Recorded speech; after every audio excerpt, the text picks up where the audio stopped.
नमस्कार दोस्तों, दादी नानी और किताबों की कहानियों में आप सभी का स्वागत है। चलिए एक छोटी सी कहानी आप सभी को सुनाती हूँ। चित्तौड़गढ़ में एक गजब कुमारी नाम की राजकुमारी थी। वो एक बार अपने पिता के संग ब्रिज गई घूमने। माँ कृष्ण भगवान को उनका दर्शन की। कुछ दिनों तक वहाँ अपने पिता के साथ घूमी। उसके बाद जब आने का समय हुआ तो उनको आने का वहाँ से मन हो ही नहीं रहा था। तो उनके पिता किसी तरह समझाए कि जाना तो होगा ही, हम लोग घूमने आए हैं बेटी, और घूम कर के घर तो जाना ही होता है ना। तो किसी तरह से वो समझा करके घर लाए। घर आने के बाद गजब कुमारी का तबीयत खराब हो गया। उनको वहाँ कृष्ण भगवान ठाकुर जी को देखी। उस समय से वहीं रहने का हो रहा था कि हम वहीं रहें और हर समय कृष्ण भगवान का दर्शन करें। तो बीमार हो गई। वैद्य जी लोग आए, 2-3 वैद्य देखे, उसके बाद भी वो ठीक नहीं हो रही थी। फिर जब पता किया गया तो ये पता चला कि ये ब्रिज जाना चाहती हैं। वहाँ से आने के बाद इनका तबीयत खराब हुआ है, तो ये फिर कृष्ण भगवान का दर्शन करना चाहती हैं। तो उनके पिता और कुछ सब साथ में गए लोग, वहाँ गई। उसके बाद गोस्वामी जी जो पुजारी जी थे बोली कि हम कृष्ण भगवान के पास ही इनकी सेवा में रहना चाहते हैं। तो बोले ठीक है बेटी, सेवा क्या करोगी तुम, जो तुमको आता है वो कर लो। क्योंकि वो राजकुमारी थी तो उनको पुजारी जी को बोलने में भी नहीं हो रहा था कि ये सेवा करो, या कोई सेवा था नहीं, मतलब सारा सेवा तो हो ही जाता था। तो चौसर खेलने के लिए वो बोली कि हम यहाँ पे कान्हा के साथ चौसर खेलेंगे। तो पुजारी जी बोले ठीक है। चौसर एक लूडो की तरह ही पहले का गेम हुआ करता था। तो खेलने लगती थी, अपना खेल मतलब कान्हा के साथ खेलती थी, अपना भी चांस वो चलती थी, और कान्हा का जब बारी आता था तो वो चांस भी खेलती थी।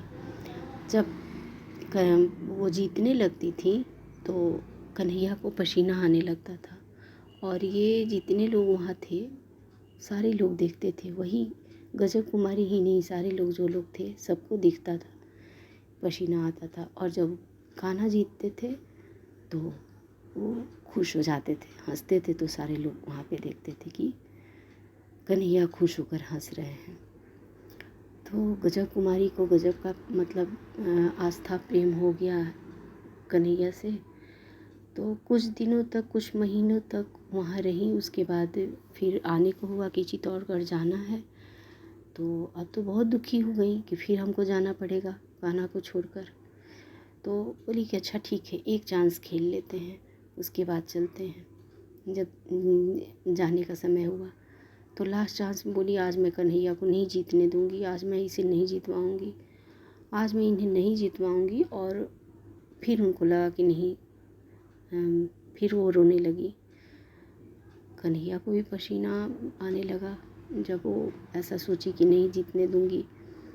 और फिर वो चांस खेली, कन्हैया जीत गए। वो हंसने लगे, बोले तो देखे कि रो रही हैं गजब कुमारी। तो बोले कि क्यों रो रही हो?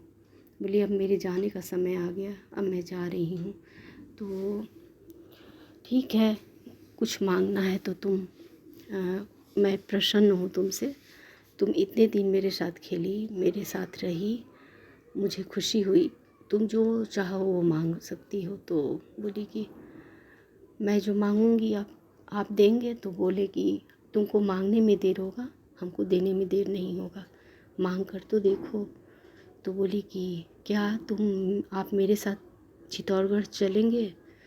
तो अब तो कन्हैया को हो गया कि जो बोले थे कि देंगे तो अब तो जाना ही पड़ेगा। तो उस समय गजब कुमारी के साथ ही वो चित्तौड़गढ़ आ गए, और उस समय से ही कन्हैया का मूर्ति चित्तौड़गढ़ में है। तो भक्ति और प्रेम से भगवान भी साथ चले आते हैं। जहाँ भक्त चाहते हैं वहाँ। ये छोटी सी कहानी आप सभी को कैसी लगी? कहानी पसंद आई हो तो वीडियो को लाइक कीजिए, चैनल को सब्सक्राइब कीजिए। कहानी पसंद आई हो तो वीडियो को अपनों के बीच शेयर कीजिए। Thank you.